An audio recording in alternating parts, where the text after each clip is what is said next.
은평구 대조동에 들어선 청년 안심주택에 주민들을 위한 다양한 편의시설이 마련돼 눈길을 끌고 있습니다. 입주민뿐 아니라 지역 주민들도 아파트 안에 생긴 도서관과 어린이집, 수영장 등을 자유롭게 이용할 수 있습니다. 양천구 신정동 1152번지 일대가 재개발 정비사업구역으로 지정됐습니다. 재개발 사업으로 해당 지역엔 950여 세대의 아파트 단지가 들어설 전망입니다.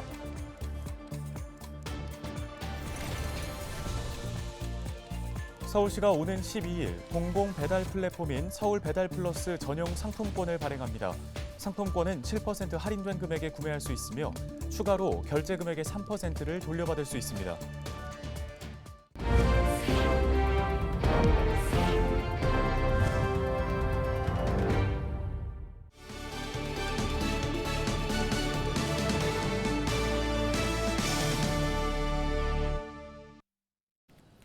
시청자 여러분 안녕하십니까? 헬로티비 뉴스입니다.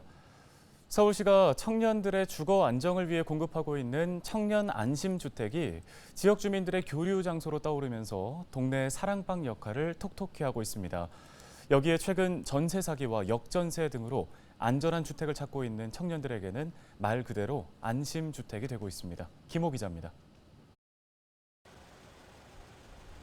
지난해 말 입주를 시작한 서울 은평구의 한 청년 안심주택입니다.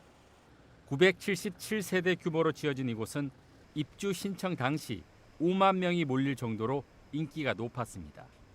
주변 시세보다 저렴한 임대료에 편리한 교통 때문이었습니다. 여기에 최근엔 다양한 편의시설도 큰 장점으로 떠오르고 있습니다. 도서관과 피트니스 센터는 물론 최근에는 어린이집과 수영장까지 들어섰습니다. 각종 편의시설은 지역 주민들에게도 개방돼 청년 안심주택이 지역 주민들의 소통 공간이 되고 있습니다. 쾌적하게 그리고 장기적으로 거주할 수 있는 주거 분위기를 만들고 거기에 그치지 않고 수영장을 비롯한 각종 운동시설, 커뮤니티 시설 이런 것들을 동시에 집어넣어서 지속 가능한 형태의 그리고 가능하다면 이제 신혼생활까지도 꿈꿀 수 있는 지난 2017년부터 공급을 시작한 서울시 청년 안심주택은 현재까지 4만 7천 가구가 공급됐습니다. 청년 안심주택은 당초 오는 2026년까지 6만 5천 가구를 공급할 예정이었지만 최근 전세 사기와 깡통주택 등으로 청년 안심주택에 대한 관심이 높아지면서 공급 물량을 오는 2030년까지 12만 가구로 늘리기로 했습니다. 최근 전세 사기와 역전세 등으로 고통받고 있는 청년들에게 청년 안심주택은 말 그대로 안심주택으로 인식되면서 큰 인기를 끌고 있습니다.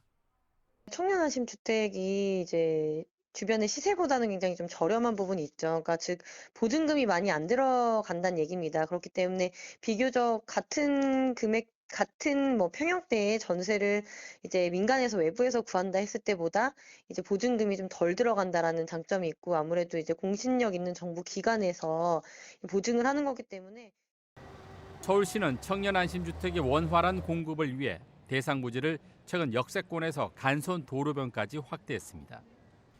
또 주택 품질에 대한 불만이 지속적으로 제기되고 있는 만큼 마감재와 빌트인 가전 가구 품질을 일정 수준 이상으로 높이기로 했습니다. 헬로티비 뉴스 김호입니다. 다음 소식입니다. 한때 신정 뉴타운 1-5 구역이었던 양천구 신정동 일대가 9년 만에 다시 재개발에 들어갈 전망입니다. 서울시는 최근 제2차 도시계획위원회 신속통합기획 수권분과위원회를 열고 신정동 1152번지 일대에 대한 주택정비형 재개발 사업 정비계획안을 수정 가결했다고 밝혔습니다. 계획에 따라 제1종 일반주거지역과 7층 높이 제한이 있는 제2종 일반주거지역이 혼재된 용도지역은 제2종 일반주거지역으로 일괄 상향됩니다. 해당 지역에는 인센티브를 포함해 용적률 250% 이하, 높이 75m 이하의 950여 세대의 주거단지가 들어설 예정인데요. 한편 신정동 1152번지 일대는 지난 2014년 정비구역에서 해제된 데 이어 2017년 재정비 촉진기구에서 제척된 지역으로 낙후된 주거환경 개선을 위해 2021년 신속통합기획 대상지로 선정됐습니다.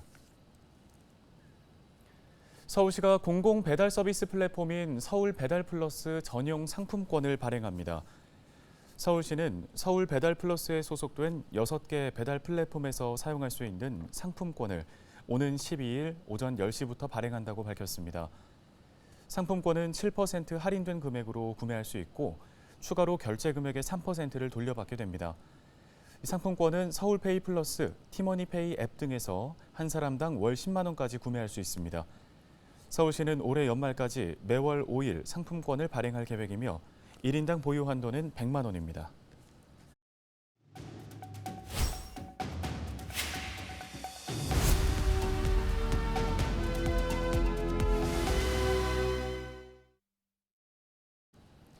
역전세난이 확산하면서 정부가 임대인 대출 규제 완화 방안을 검토하고 있습니다.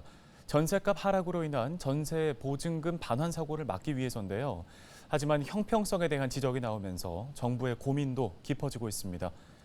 코리아 경제연구소 이재경 대표 연결해서 관련 도움 말씀 들어보겠습니다. 자, 대표님, 정부가 역전세로 인한 임대인들의 보증금 반환 어려움을 좀 해소해주기 위해서 대출 규제 완화를 검토하고 있다는 소식입니다. DSR 규제를 낮춰서 대출 한도를 높여줄 것으로 보이는데 실효성에 대해서 어떻게 판단하십니까? 네, 어제 뉴스를 보니까 한 3천 명 이상이 전세금 사기로 조사를 받는다고 해요. 이를 보면 조직적으로 빌라업자는 싼 집을 짓고 감정평가사는 평가를 높게 하고 금융권은 융자를 많이 내줘서 부동산 업자는 리베이트를 받고 세입자를 알선하면 이러면 사기가 되는데 예를 들어서 이게 그래도 가격이 올랐다면은 별 문제가 없이 지나갈 수 있었을 거예요. 그런데 지금 가격이 20-30% 이상 떨어지다 보니 여짅 집주인은 전세금을 반환할 돈이 없죠. 그래서 정부가 개입하게 되는데 DSR 총부채 상환율을 높여서 융자를 해주는 게 좋지 않냐라고 하는데 이는 좋은 정책이라고 생각을 해요. 우리가 생각해 보면 외환위기 때 97년에 보면 전 국민이 나서서 금모으기를 해서 나라를 구한 적도 있으니 이 정도는 도와주는 것도 괜찮을 것 같습니다. 네, 임대인 대출 완화가 결국에는 갭 투자 정하는 결과로 이어지진 않을까 싶은데요. 어떤가요? 네, 집값이 오르기 위해서는 예를 들어서 금리가 내려야 되고 경기가 낙관적으로 좋아져야 되고 내가 저 집을 사면은 오르겠다는 심리가 확신을 가져야 되는데 예전 같아서는 부동산이 오를 때 현금을 쥐고 있으면 손해 본다고 했어요. 지금은 시대가 달라져서 돈이 돈을 벌고 돈은 눈이 달려서 좋은 데로만 계속 가요. 지금 보면 부동산 시장을 보면 양질의 주택들은 한 500가구 이상은 약간의 온기가 좀 돈 듯해요. 그런데 지금 예를 들어서 오피스텔이나 도시형 예를 들어서 3,000 제곱미터, 1,000평 이하에 시행하는 걸 보면 가다가 다 못 가고 쓰고 있어요. 갭 투자는 쉽지 않다라고 봐요. 또한 지금 다주택자, 법인, 외국인 취득세 다 중과잖아요. 그래서 이득이 남을 게 없다라는 거죠. 그래서 갭 투자는 쉽게 이루어지진 못한다라고 볼 수가 있습니다. 네, 전세 보증 보험만으로는 세입자의 보증금을 보호하기에 한계가 있다는 지적도 나오고 있습니다. 어떤 방안들이 더 논의돼야 한다고 보시나요? 요즘에 보면은 전세 제도를 보면은 전세권 설정, 그다음에 확정일자, 그다음에 보증보험이 있는데 이를 다 대항력을 갖추기 위한 제도죠. 그런데 지금 이 제도를 잘 사용하면 되는데 항상 큰돈이 움직일 때는 꼭 채권 행위보다는 물권 행위를 해야 되거든요. 선순위의 등기가 없어야 1 순위로 들어가야 되거든요. 근데 전세를 얻을 때 가장 중요한 것은 등기라고 생각해요. 계약할 때 등기를 열람을 하고 선순위가 있는가를 확인을 해 보고 선순위가 있으면 가급적 피해야 되고 또한 잔금 때도 등기를 열람을 해서 안전해야 들어갑니다. 최소 전세금을 포함해서 집값의 50%를 넘지 않아야 돼요. 그래야 안전하게 들어갈 수 있거든요. 그래서 꼭 그 등기를 확인하고 어떠한 그 전세 계약을 한다든가 잔금을 치르면 안전하다고 생각을 합니다. 네. 네, 오늘 도움 말씀은 여기까지 듣도록 하겠습니다. 코리아경제연구소 이재경 대표였습니다.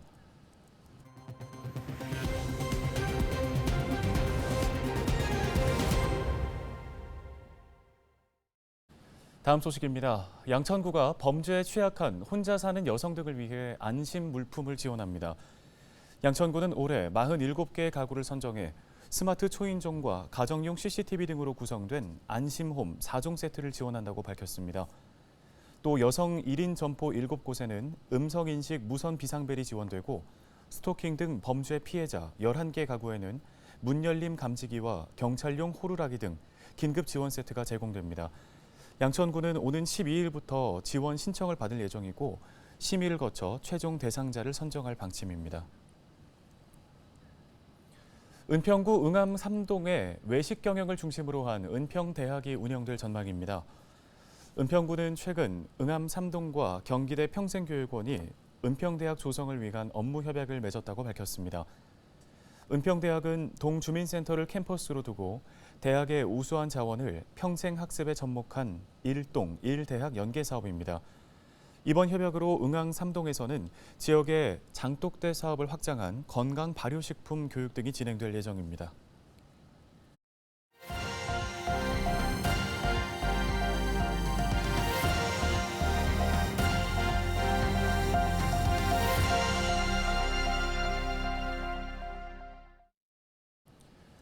전국 케이블 TV가 지방 소멸 극복을 위해 지역의 실태를 살펴보고 대안을 찾아보는 공동기획 순서입니다.